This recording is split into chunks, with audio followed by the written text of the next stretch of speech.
Welcome to the Brothers Banter podcast. My name is Brian. This is My name is Donnie. my little brother Donnie. And today we have a guest on. He is the founder and CEO of TourOnePlanet from Madagascar. And his name is Tim McGuire. Tim, it's good to have you on. Good to be Welcome, back, Tim. Brian. Donnie, nice to meet you as well. So, Same here, man. Donnie and I have, and I know me and you probably talked about this a little bit before, but Donnie and I have actually been preparing for this with our children. So we have watched all the Madagascar. So we are pretty much set up for this podcast, right, Donnie? Strictly for this podcast, most We definitely. know everything about it. We Now- know there's lions, tigers, and we know all that is there, right? Zebras. Giraffes. Yeah. Aren't there giraffes? Yeah, exactly. That's awesome. You guys are funny, man. So, to get us, let's see, kicked off here. So let's start off with how it all began, how it all started. What was the inspiration, the moment where it clicked that you wanted to put something like this together? I can't say there was one particular moment. There's probably several moments that kind of contributed to where we are now, and I'm sure there'll be more moments, as we develop along the way. But to kind of start, go back to the beginning. I grew up the oldest in my family. My two parents kind of came from two different economic classes. And growing up, I didn't really know kind of where I fit in. Like I wasn't necessarily poor enough to fit in with the cool kids, and I wasn't like posh enough to be with the rich kids. I was just I felt kind of like an oddball. And I just didn't know, what I was, what I wanted to be when I grew up or anything like that. And because of my mom's side of the family kind of making the preparations for us, I was able to go to college.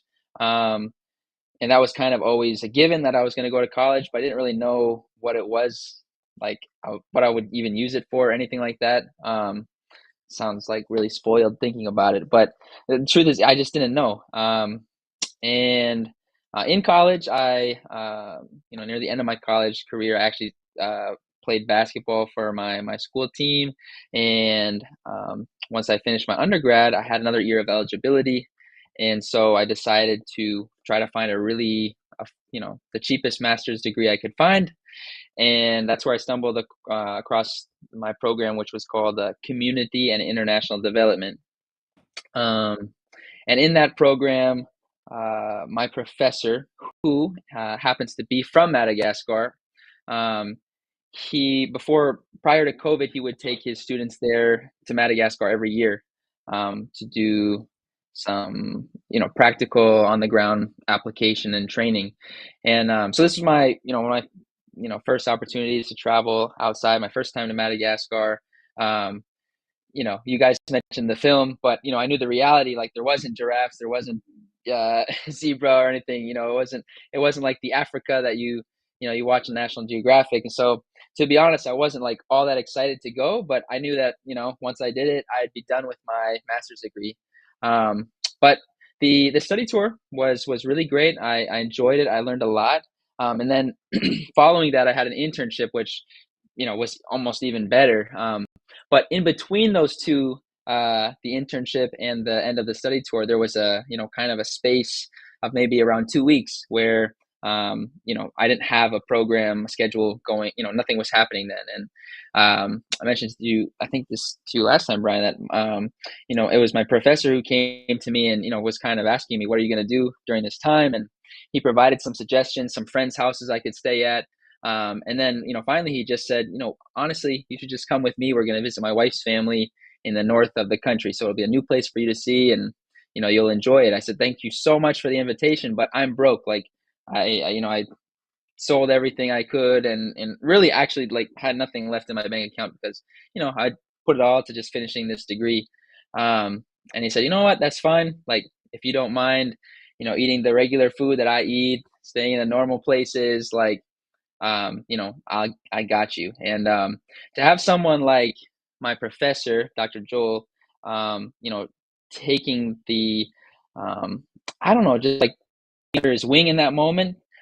Maybe he was just being really nice, or maybe he saw something in me. I still don't really know to this day, but that was probably one of the most, kind of inspirational, influential moments in my life for someone like him to, back in his own country, could have just hung out with his friends and, done his own projects, but instead he, brought this, this guy from Maine, with him. We didn't really know much about Madagascar or anything, and, had the patience to show me, his life and, everything that, led to him being who he is. And that was just one of the most humbling things I've ever been a part of. And, that I think finally gave me direction. And, I could go on, but that was really kind of the first thing that, said, I want to, there's something special here in Madagascar. I see it through my professor and I want to be a part of it. And so that was kind of the first moment for me. Awesome. So I had a technical difficulty there for a second. I'm not sure what happened, but I didn't hear probably the last 2 minutes or the first 2 minutes of that. But I'll ask this question anyway. What is the biggest difference in culture between Madagascar and the United States?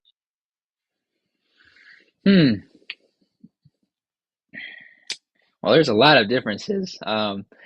And Madagascar is a very big place, so there's several different cultures even within Madagascar, kind of similar. We have different subcultures here in the United States as well. But I would say the biggest thing that I notice is the here in America we're very much of like an individualistic culture. Yes. When you grow up, you leave your house, you start your own family, maybe in state or out of state. You take care of yourself, and then when most, at least quite a bit of people, when their parents get old, they send them out to pasture in a nursing home or something like that. And I think there's some good things about that, and there's some maybe not so good things about that. In Madagascar, it's the complete opposite. Like you would never like send your grandparent or your mom like to any type of assisted facility. Like she's gonna stay at your house if she's sick. Like that's for sure. And if you were to go to let's say Brian, I was just passing by Jacksonville, like I stopped in Jacksonville, or that area just for lunch. It would be normal, like for me not to like stop in and say hi, like that's kind of normal for us. But if you're in Madagascar and you're passing by, like you better stop and say hello. Like there's no ifs, ands, or buts. Like you got to stop in and say hi. So it's just a much different, like it's this collective culture.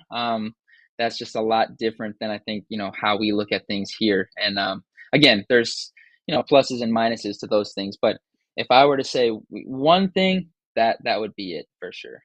Okay, so it's more or less the hospitality, basically, of it, right? Kind of, yeah. I mean, it's just that, you could go, you might drive by and, on the national roads, and you'll kind of be in the middle of nowhere and you'll see like a bunch of, small houses all together. They'll call that a fukatani. And that is like basically like where the family, like it's one family who lives there, but it's all the extended family that are like living together, like in the same little tiny fukatani. I don't know, even it's not really a community because it's so small, but that's not really normal for us, like when you turn 18, 21, whatever, like you're headed out and kind of building your own identity and creating your own life, and it's you're always connected to the family. Your family name is always connected to you there, and there's no escaping that. Sure. Not So making sure, just real Awesome. quick, anybody that has wants to pop in and say hi, hit the like button. Make sure you can drop the comments down below, and we'd love to hear from you. So I've got a kind of like a two-parter. So how big is Madagascar, and what is it got as far as terrain? Are there different terrains, or is it just a flat level, or what's those two things like? Yeah, so Yeah, oftentimes, people check in on me. They'll ask me, "Oh, are you enjoying island food, island life?" Making it sound like I'm in the Caribbean or something. And that's not the reality. Madagascar is very big. It's geographically the size of Texas, and pretty darn close in population as well. It's approaching 30 million people, if it hasn't eclipsed that already. So Wow. it's a very big place. And yeah, I mean, there's a few people who kind of think that Madagascar should be its own continent because it is so different than Africa or Asia. And it's yeah, I mean, the terrains can change in an instant sometimes. If you're on one of the national roads, on the east you have a lot of rainforest, so it's always quite tropical, kind of balmy, like you're in the rainforest. But then if you're on the west side, it can feel like you're in the middle of the desert. And then if you're in the center, we call that the high plateau, and that's kind of how the island is. There's in the center, there's just a plateau, and it can actually get a little bit chilly up there. In Fahrenheit, anyways. Oftentimes it could be like in the low 50s. And it's yeah. I mean, it's completely different, and it's not just the terrain, but the way people dress, the dialect they speak, the houses they live in, all of that changes depending on where you go. Of course, people do end up marrying people from different tribes, and there's kind of this immersion that happens. But for the most part, the everything is quite different depending on where in the country you travel. And that's why I said last time we talked, Brian, is that's why going by road, if you are going to have the opportunity to travel Madagascar, going by road is the best, because you just you get to see all of the things, experience all the things, all the senses, by going on the road. So yeah. Okay. So, next question for me would be this: a lot of different countries have, and I guess the different cultures have um, predetermined marriages. Is that something that happens in Madagascar? Is this a country that, if, let's say you and a little girl from down the street, y'all grow up, and are there arranged marriages in this particular culture? I don't know of like strictly arranged marriages like you might maybe in South Asia, like India. You've kind of heard of. I think that's where I've heard of these arranged marriages where the families are trying to build alliances. And um, I think that probably happened more in the past, not so much in modern day. Okay. But then again, there's probably like informally that probably does still happen. It's not Yeah. like there's probably those the kind of the pressure from both sides of the family that wants people to come together. What I notice about marriage in Madagascar is, and this doesn't go for I don't want anyone to misquote me or anything, but from what I notice is that a lot of times people get married out of practicality, like it's just more practical.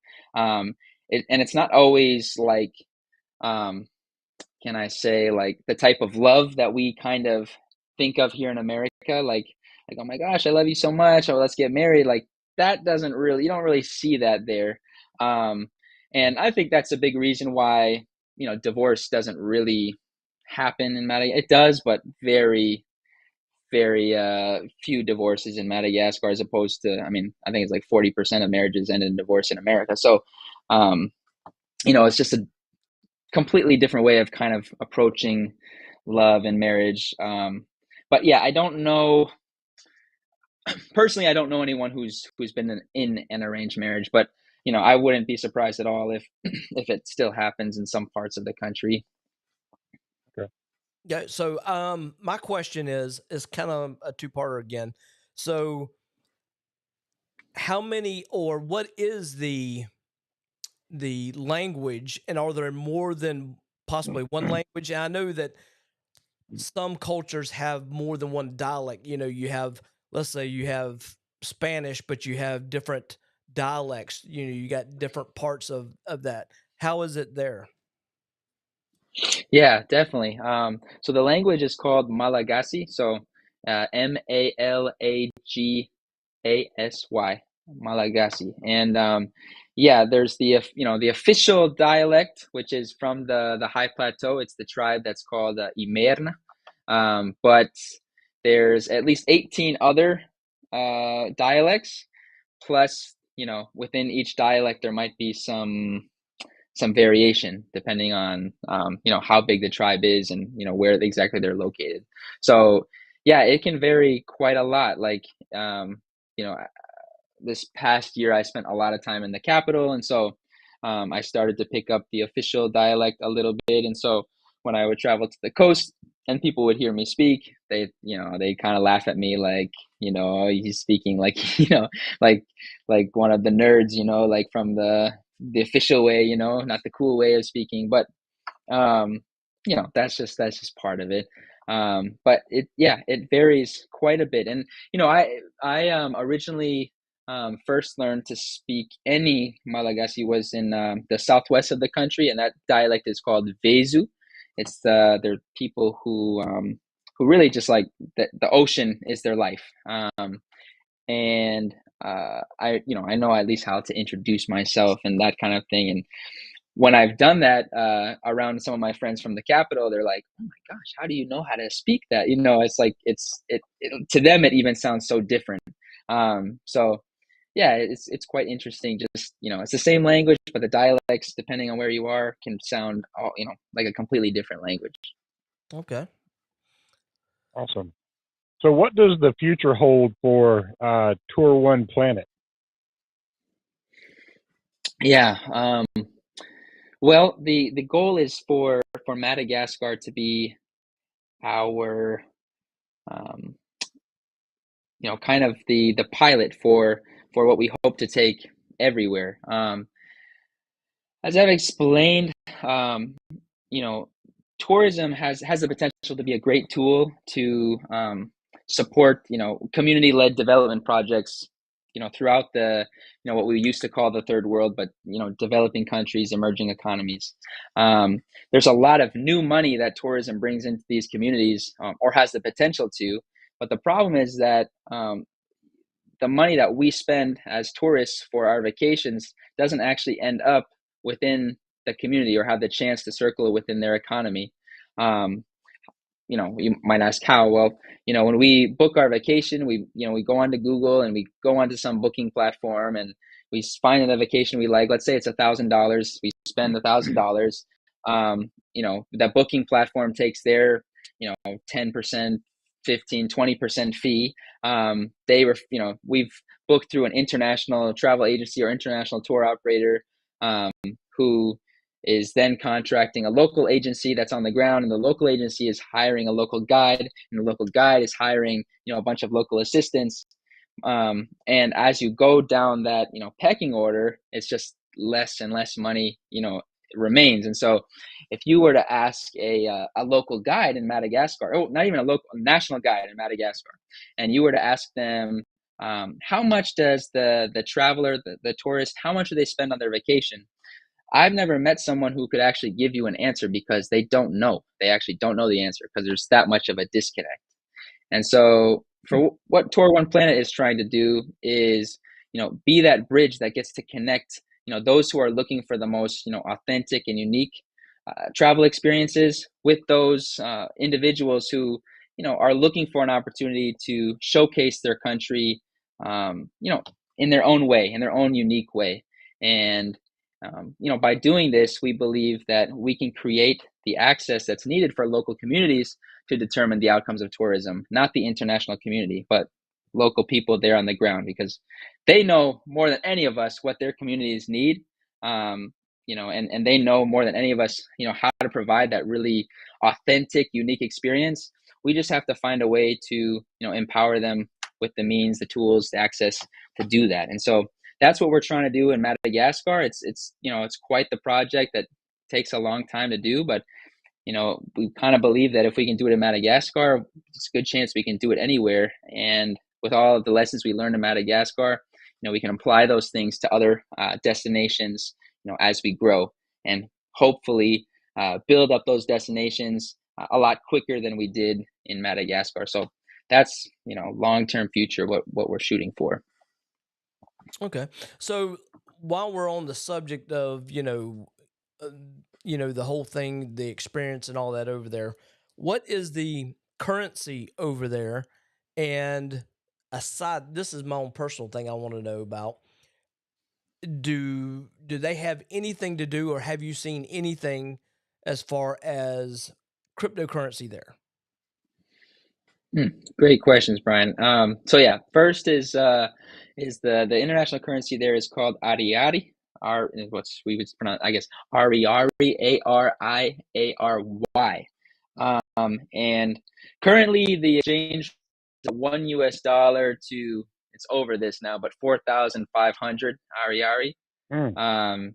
So yeah, I mean, it obviously, sounds like, it's very, all of us are millionaires over there, but it doesn't mean like, it's not like a millionaire over here, like Yeah. obviously the, I don't know how to explain that, but if you want to go and have like lunch, like a good lunch, easily you can get a good lunch like for 10,000 Ariad, which is like a little over $2.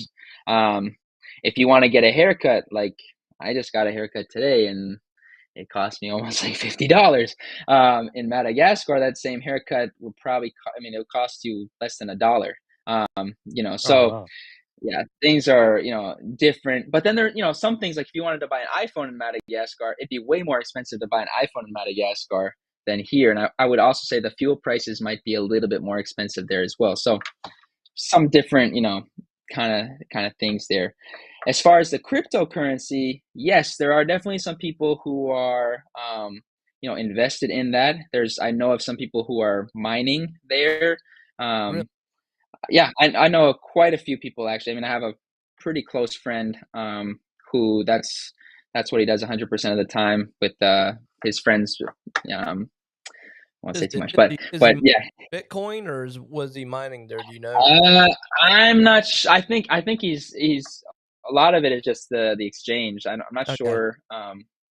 He might have some people in his group mining. I'm not sure. He might be doing. I don't ask too many questions because he keeps it pretty low Yeah. Of key. course. Yeah. But he's not the only. He's not the only one. Like there's several people that and cryptocurrency is one of these things that people originally as like when crypto was coming out, it was seen as like this tool that people in poor countries could use to pay for services, and it would really kind of open up. You wouldn't have to rely on the U.S. dollar, all that stuff. At least where it's at right now, it hasn't gotten to that point yet. Where Madagascar is still a very cash heavy system, which is one of the reasons we've providing the service that we do, because we don't like to pay in cash as foreigners. Like we want to pay online and we feel more secure that way. And in Madagascar, no, there is no other types of payment, like you're paying in cash. So we've created that system in which you can pay online, and we find the way to back end the money to them, actually right on their phone. So that's kind of cool, but it's not crypto. It's just they're just moving the money like through their mobile carrier. um but yeah, there's definitely people who are doing crypto, and some people I've heard are doing really big time mining, because as I think I mentioned before, the internet speeds in Madagascar are actually really fast. Like in the capital, you can get 5G all over the place. So Wow. it's Okay. cost of living is crazy cheap. I mean, I paid less than $300 for my water, electricity, cooking stove, fully furnished. And within walking distance to a grocery store, that's less than $300 a month. No contract needed, no down payment, nothing like that. So, you can keep your expenses really low and have good internet, so you can be working in the crypto world. It's definitely an interesting place for that. But the iPhone is expensive over there. Yeah, you got to bring your own iPhone. Yeah, otherwise, and actually, if you make a lot of friends, they'll ask you to bring them a phone, and they'll pay you back once you arrive, and that's kind of nice because you don't have to worry about any exchange fees or anything like that. They'll just give you the local currency, and so for some of my closer friends, I do purchase what they need here because it's so much cheaper, and then bring it to them over there, and they just pay me back, and Okay. that works out pretty well. That's cool. If if Brian and I were to make a trip to Madagascar, could we meet King Julian? Yeah, man. He'll be waiting for you. He'll be waiting for Yeah. you. Those Sure. guys are those There's lots guys. of They the ringtail.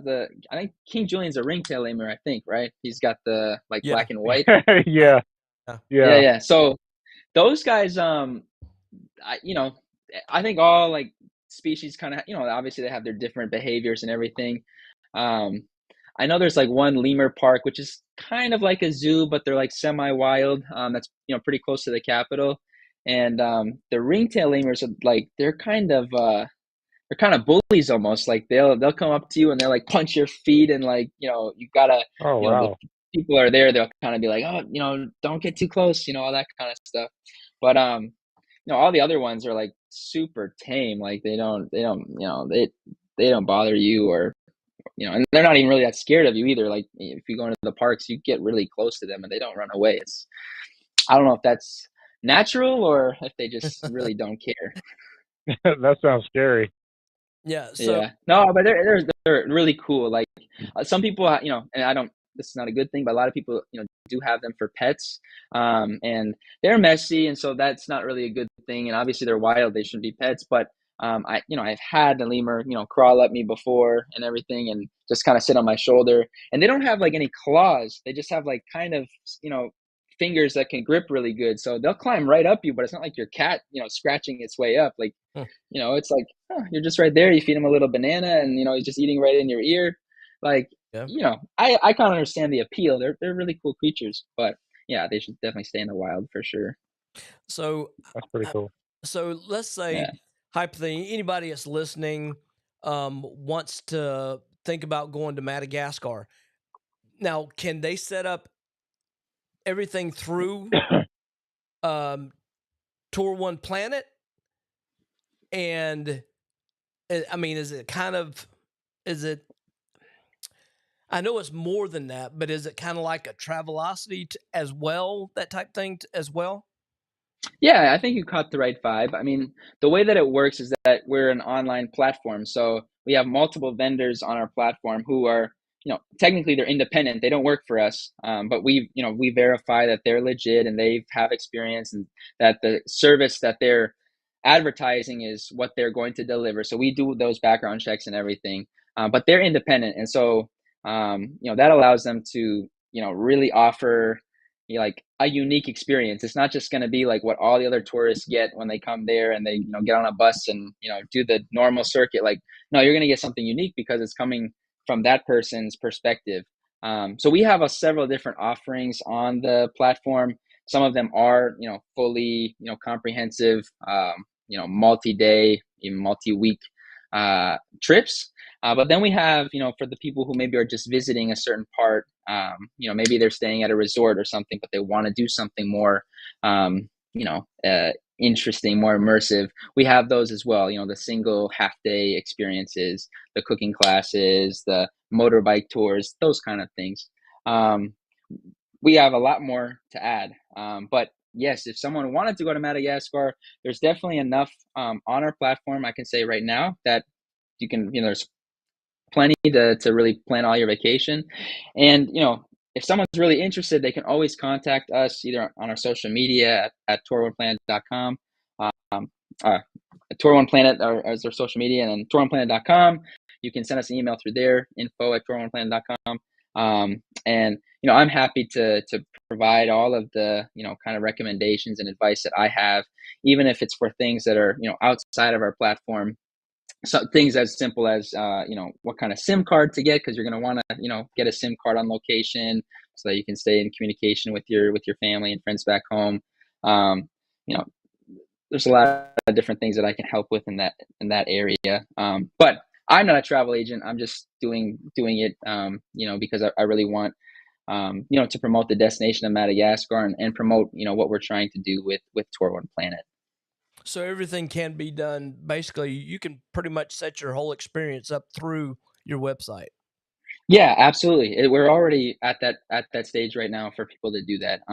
Definitely. We've had we had a woman from the United Kingdom who did that this past season, and she did both kind of the typical touristic experience, but then did something that in my opinion might be the first.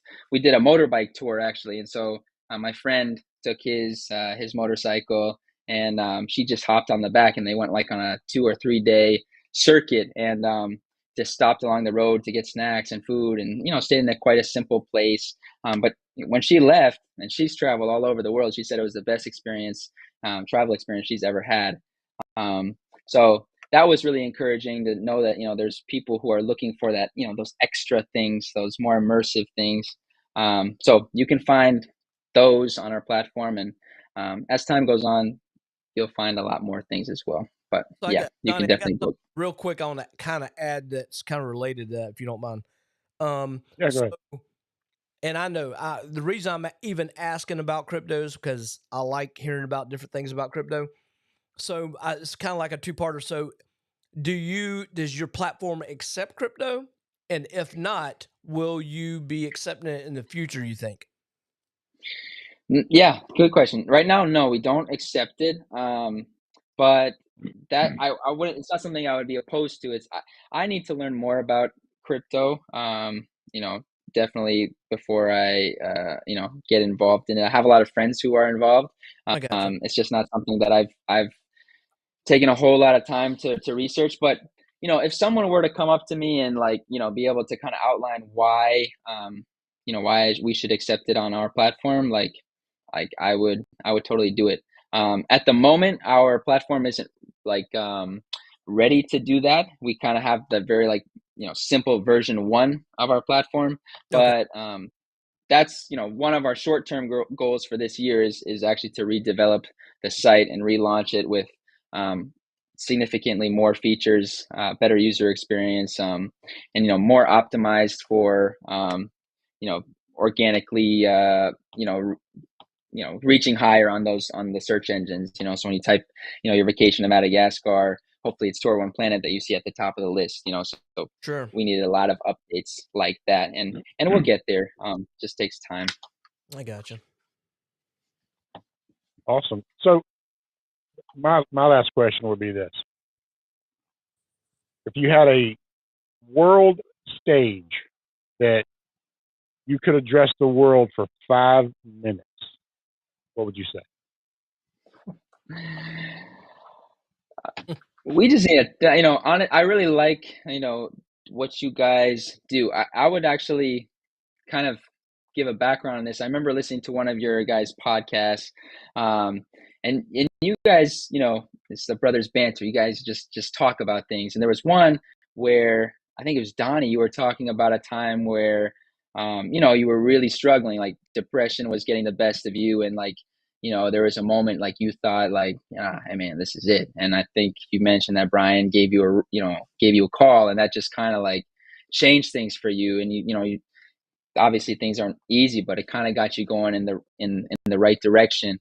If I had to say one thing to the world, it's we got to talk, and talk in a way that's we're not trying to prove a point or prove that we're smarter than someone or we're more woke than someone or anything. We can all come from different backgrounds, and we can all think and see the world a different way, but that doesn't mean we have to we have to hate on each other, and we can disagree, and that's okay. We can respect each other's opinions. We can respect each other's cultures, and all of these things. That's kind of our motto. Our slogan in TourOnePlanet is it's a whole new world, but the same one planet.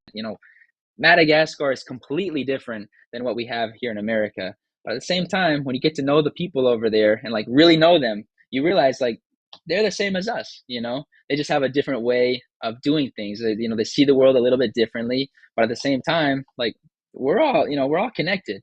And I think just if we really want this world to become a better place, we have to stop trying to be right all of the time. We got to listen more. We got to understand the community, our community around us, and then when we understand better our community around us, we can start to understand the communities away from us.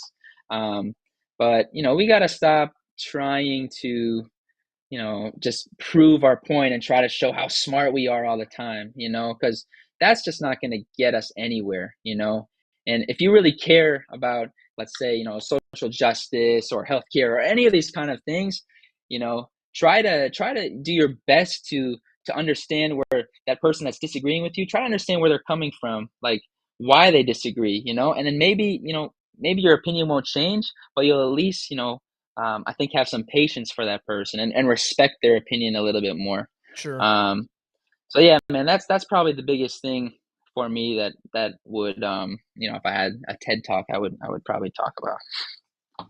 That's awesome. That's great. So my question, I know we touched a little bit when you said that when the first time you came in that you was with a family and all that stuff. Tell me what, your first experience with Madagascar. Me personally, I love seeing new places. I love experiencing different things. Tell me how that felt for you your first time there. Was you just all out, excited and overexcited about being there? And, just tell me how, you accepted taking it all in, basically. Because I know how I would be. I would be all crazy and, I'd be taking shots of, pictures of everything and trying to, well, me being who I am, trying to eat and try as different foods as possible. I love trying different foods. Oh man, you got it. I mean, that's exactly how I was, and um, I'm gonna see him in a couple of weeks, but if I remember, I'll ask my professor kind of what his perspective was, because we had a quite a large group in that study tour. So when we first arrived, we had maybe 18 participants, but I put myself right up at the front, right next to my professor, and I was like, every place, like literally, I'd never stop asking questions. I just kept asking questions, and I don't know, bless his heart, he never just said, "Can you be quiet for a little while?" Like he always answered me. And yeah, man, I was just, the food, asking, what is that? What? Because the food looks completely different. Like, here we're so separated, like from what our food, from killing the food to actually when it gets on our plate. Like you see the whole process on the streets. And that's like, just that alone is like, whoa, what is happening? So yeah, that was a big just wow, like. And yeah, I was going crazy. I watched some old videos that I have from the first time, and I hear myself, like the things I'm saying, and I'm like, man, I'm embarrassed by, like, the questions I'm asking and stuff. But I mean, that was it. I was crazy about it. Awesome. So what would be, do you have any upcoming projects for your company coming this upcoming year? Yeah. So I mentioned, I think, a little bit already, is just how we're going to try to take that next step with our website, with our platform.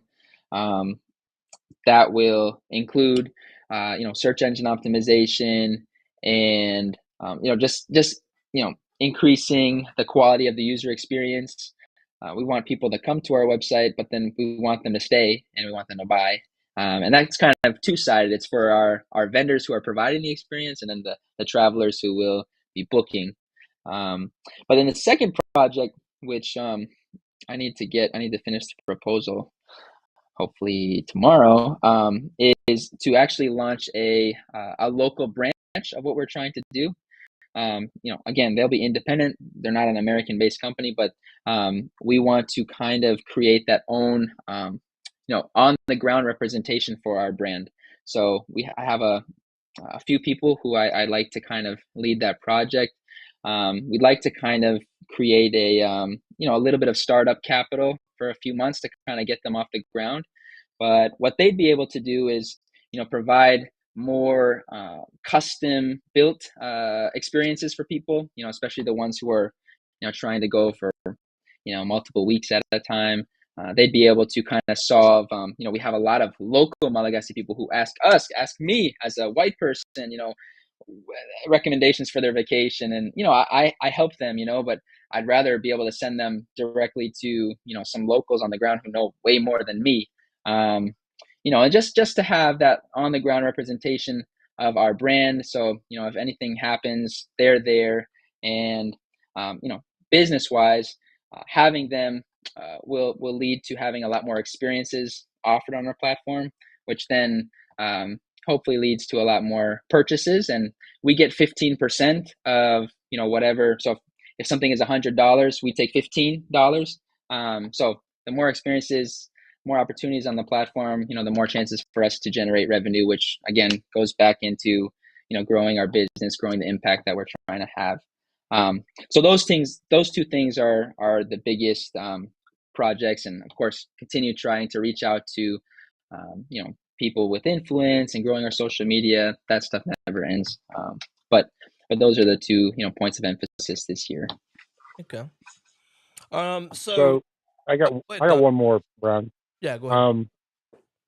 Where can people go to learn more about you and your company? Yeah.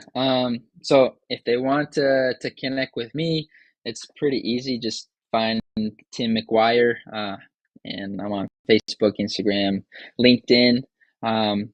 The company also pretty easy, at TourOnePlanet. I think all social medias you can find us with that handle.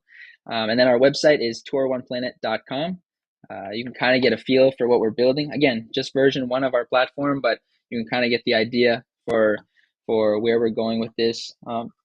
And yeah, there's a ways to contact us through there if you want to send me an email, info@TourOnePlanet.com. So yeah, it's lots of different options for getting connected, and I respond to everyone. So don't be afraid to reach out. That's awesome. I also have them have the website logged on the show notes as well, for Facebook and YouTube. So I also have that linked in so people can click right on that and go straight to your website. Tim, I appreciate you coming on. It is as good as always. I love talking to you the times that we've had, and I'll probably be seeing you here, in the next month? Yeah, pretty soon. Let me give a shout out really quick to my cousin Tammy, because she said, I see in the comments, she said, "Hi, Tim." Yeah. So there you go. Hi, Tammy. We'll see you soon. Yeah. So yeah, I can't wait to see that. It's awesome to be around family for sure. Yeah, always, man. Well, and I saw your. Go ahead. Go ahead, Don. When you're in town next time, just let me know, and I'd love to meet you, brother. Yeah, that'd be great, man. It'd be cool to hang out with you guys. It'd be cool to do a podcast just live, all three of us. That'd be a cool experience. Yeah. And it's the oldest. Brian, your oldest daughter her name's Mia. That's Mia. Maya, excuse me. She's doing I saw her doing Olympic lifting. Yeah, weightlifting. She's in weightlifting. She actually. Yeah, man, that's cool. So that was awesome. I saw, yeah, she looked good, man. That was pretty cool to see, man. I love that kind of stuff. So they come to find out if they place well on the next meet, they'll go to they will go to I guess the what do you call it, the not finals, but you'll go to state. Oh, that's cool. That's exciting, man. Yeah, that's awesome. Yeah, I'm proud of her. So yeah. With that being said, guys, I appreciate everybody tuning in and listening to us. Tim, I appreciate you coming on. Thank you for having me. Definitely appreciate it. Too. And we're out. See you on the next podcast. Peace.